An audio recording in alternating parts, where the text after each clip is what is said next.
नमस्ते बच्चों। आज हम लोग जिस टॉपिक पर बात करने वाले हैं वो स्पेशली क्लास 10th के जो हैं बच्चे जिनका अभी अभी हाफ ईयरली एग्ज़ाम ख़त्म हुआ है उन लोगों के लिए है।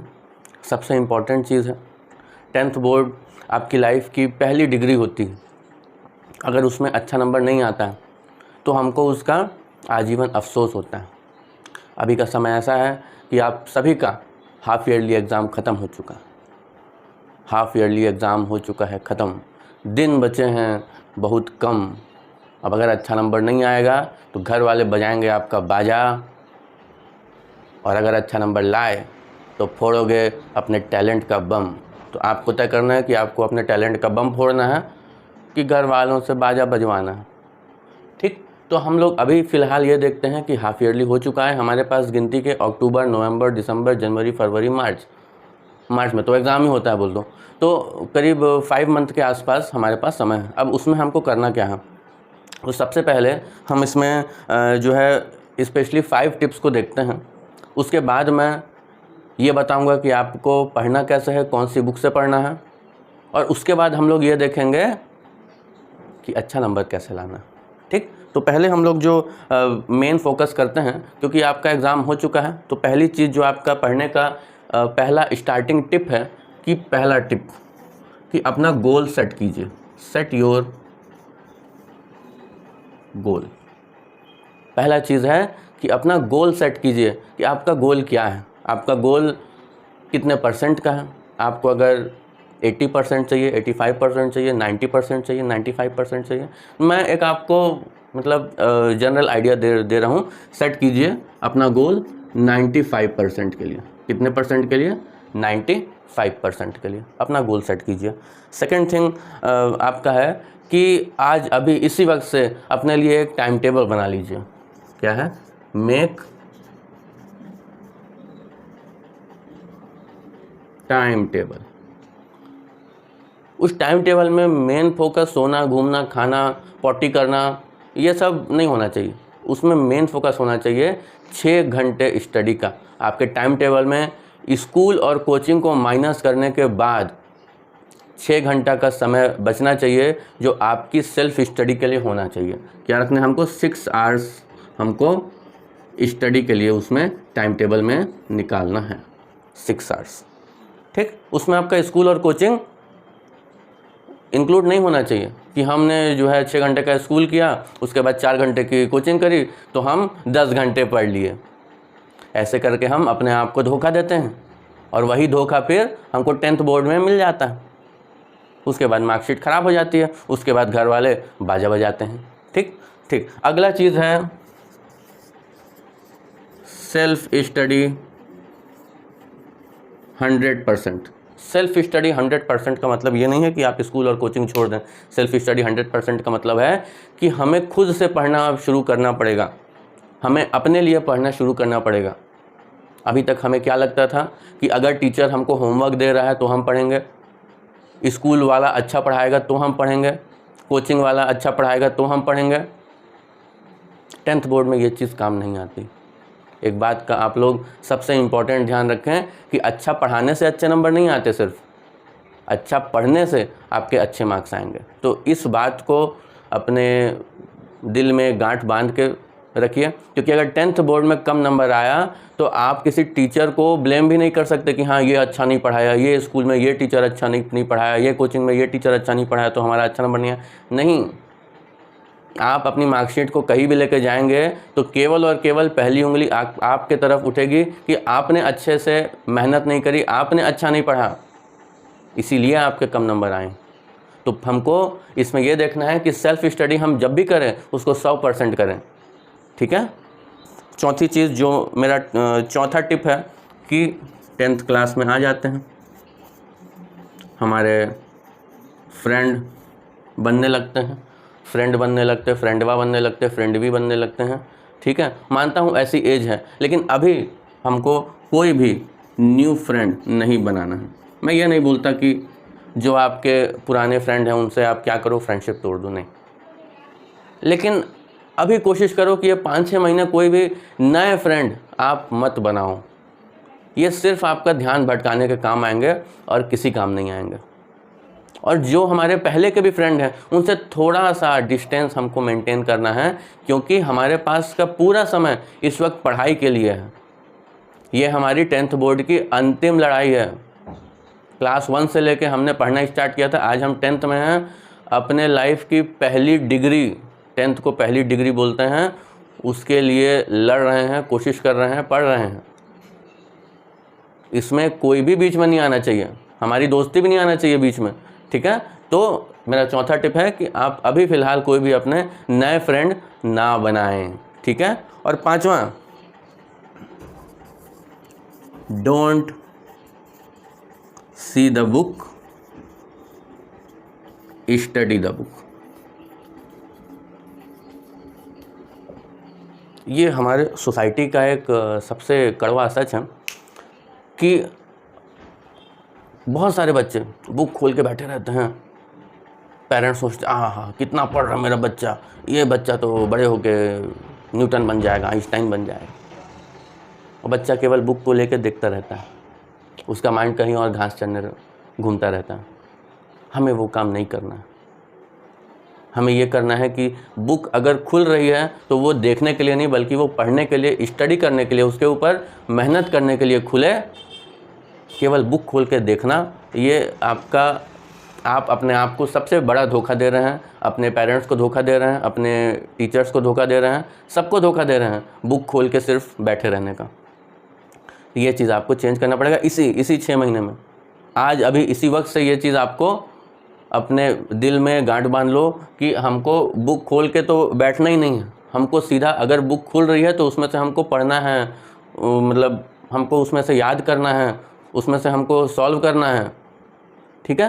तो ये 5 टिप्स हैं, आप लोग इसको नोट कर लो।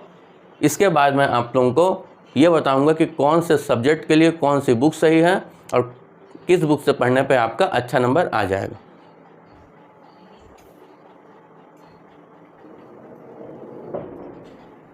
तो बच्चों, हमारे सामने सब्जेक्ट्स के नाम हैं, कोर्स बुक है और बोर्ड की तैयारी करने के लिए एक्स्ट्रा बुक है।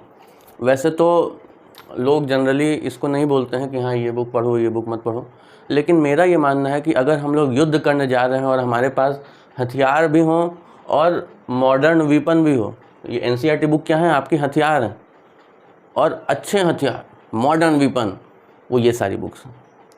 अगर युद्ध लड़ने जा रहे हैं तो अच्छे हथियारों का यूज़ करना चाहिए, तभी हमारी जीत पक्की होगी, ठीक है। तो इसमें देखिए आप लोग कि सबसे पहला माय फेवरेट मैथ्स है ना। मैथ्स को हम लोग जब देखते हैं तो उसमें सबसे बेस्ट बुक है एनसीईआरटी बुक। इस बुक से अच्छी कोई बुक मैंने आज तक नहीं देखी क्लास 10th बोर्ड के लिए। एनसीईआरटी से आपके 70 से 75% क्वेश्चन आते हैं 10th बोर्ड में।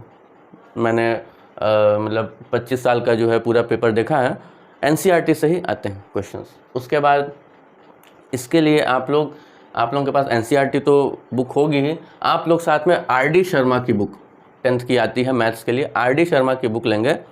उसमें आपको बहुत सारे अलग अलग टाइप के वैरायटीज़ के क्वेश्चंस मिलेंगे, ठीक है। हमको पहले इसको ख़त्म करना है, किसको, एनसीईआरटी को, और उसके बाद फिर आरडी शर्मा स्टार्ट करना है। कैसे करना है, कब करना है, मैं अभी बताऊंगा, ठीक। उसके बाद अगला साइंस। इसमें भी सबसे बेस्ट बुक कौन सी है, एनसीईआरटी, जो आप लोगों के पास है, लेकिन उसके साथ में कुछ और कंपनीज़ की आती हैं, जैसे कि मैंने जो देखी हैं, 2 मुझे सबसे अच्छी लगी। एक होती है एस चंद की, धनपत राय पब्लिकेशन, आप लोग देखे होंगे। एस चंद की फिजिक्स, केमिस्ट्री, बायो, 3 बुक अलग अलग आती हैं। या फिर दिनेश पब्लिकेशन की फिजिक्स, केमिस्ट्री, बायो की बुक अलग अलग आती है। उसमें साइंस के हर एक टॉपिक को बहुत डीपली एक्सप्लेन करता है और उसके आंसर्स बहुत अच्छे होते हैं। उसको लिखने के बाद बोर्ड में अच्छे खासे नंबर हम स्कोर कर सकते हैं। अगला आता है एसएसटी।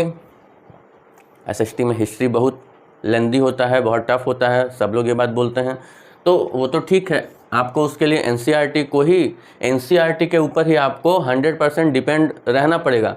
लेकिन इसके साथ एक और बुक आती है, ऑल इन वन, एक अच्छी बुक है। इसके आंसर जब मैंने देखा तो मैंने फील किया कि इसने जो आंसर ये देता है वो क्लास 10th बोर्ड के टॉपर्स की जो कॉपी के आंसर्स होते हैं वो ये मतलब कई बार छापता है। तो इसीलिए मुझे उसकी ये बात बहुत अच्छी लगती है। इसीलिए ऑल इन वन की बुक सोशल स्टडीज़ के लिए सबसे अच्छी बुक है। अगला आता है हिंदी या संस्कृत। कई बच्चों का बोर्ड में हिंदी होता है, कई लोग संस्कृत लेके पढ़ते हैं, उनके लिए भी एनसीईआरटी सबसे बेस्ट बुक है। साथ में मतलब आजकल मार्केट में मतलब बहुत सारी बुक्स आ रही हैं, बहुत कुछ है, लेकिन मेरे को जो ठीक लगती है गोल्डन गाइड, गोल्डन के नाम से गाइड आती है हिंदी या फिर संस्कृत की, सबसे अच्छी है। इसमें आपको हिंदी ग्रामर मिल जाएगा, पत्र लेखन जो होते हैं, उसके बाद पैराग्राफ इसमें होता है, अनुच्छेद होता है, संवाद लेखन, जो भी इसमें होता है सब कुछ हमको इसमें मिल जाता है। और उसके साथ टेक्स्ट बुक के जो आंसर होते हैं वो भी हमको इसमें मिल जाते हैं। मेरे अकॉर्डिंग ये बुक हिंदी या फिर संस्कृत के लिए सबसे बेस्ट है 10th बोर्ड की तैयारी करने में।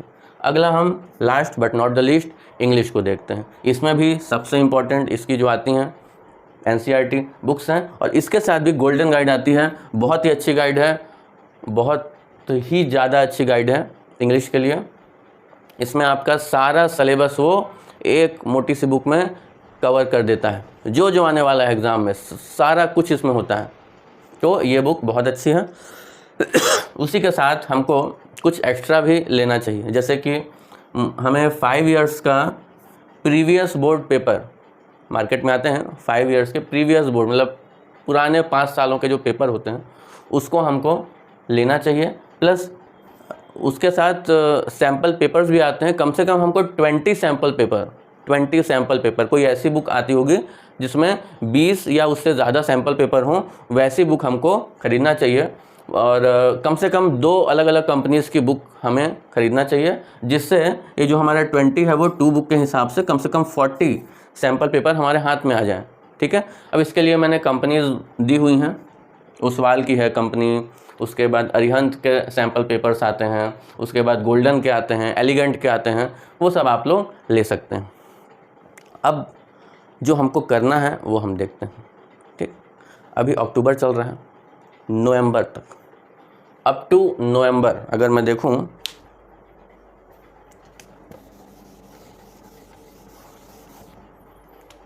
अप टू नवंबर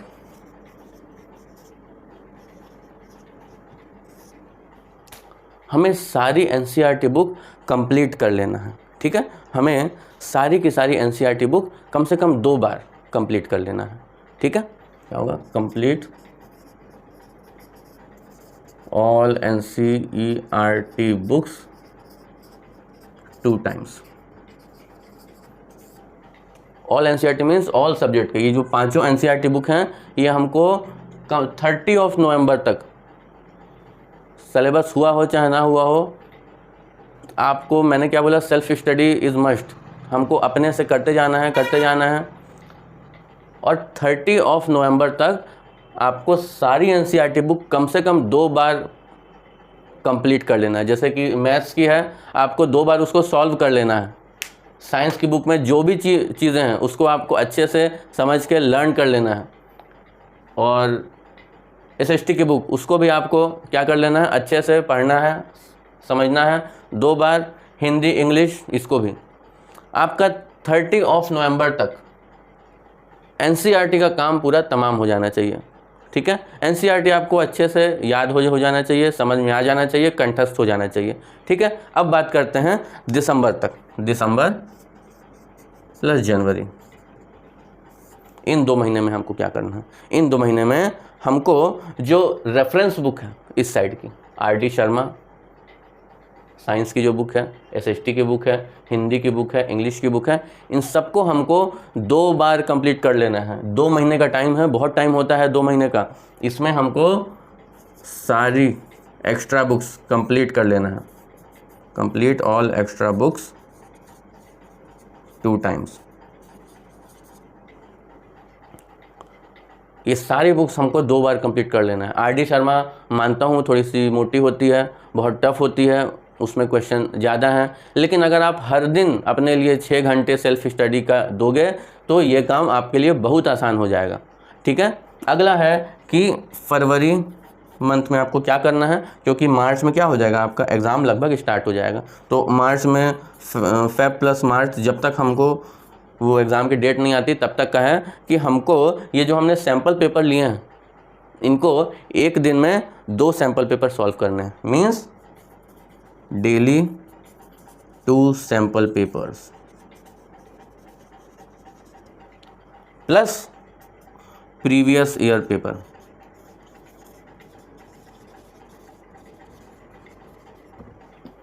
ये हमको डेली कम से कम 2 करना है, क्योंकि हमारे पास 6 घंटे का टाइम था ना पढ़ने का, तो उसमें 3 घंटे में एक पेपर, अगले 3 घंटे में एक पेपर। ये काम हमको डेली करना है।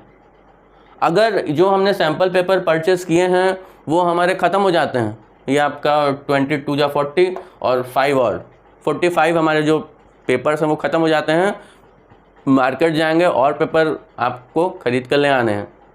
वो भी नहीं बन पा रहा है। आप लोग इंटरनेट से कर सकते हैं डाउनलोड नए सैम्पल पेपर, तब तक आ जाएंगे बहुत सारे। ठीक है, तो इतनी मेहनत करना है। एक बात का ध्यान रखें कि केवल मेहनत ही आपको सफलता दिला सकती है।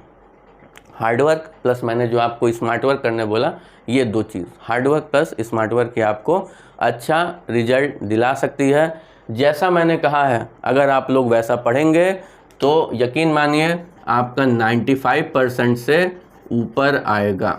ये मेरी गारंटी है कि जैसा मैंने कहा है वैसा अगर आप पढ़ेंगे तो आपका 95% से ऊपर आएगा, और आना भी चाहिए भाई। इतनी मेहनत कर रहे हो, फर्जिम थोड़ी कर रहे हो।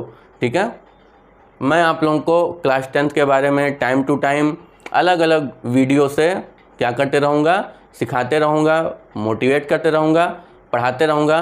तब तक के लिए थैंक यू बच्चों। लाइक करो, सब्सक्राइब करो, कमेंट करो, शेयर करो।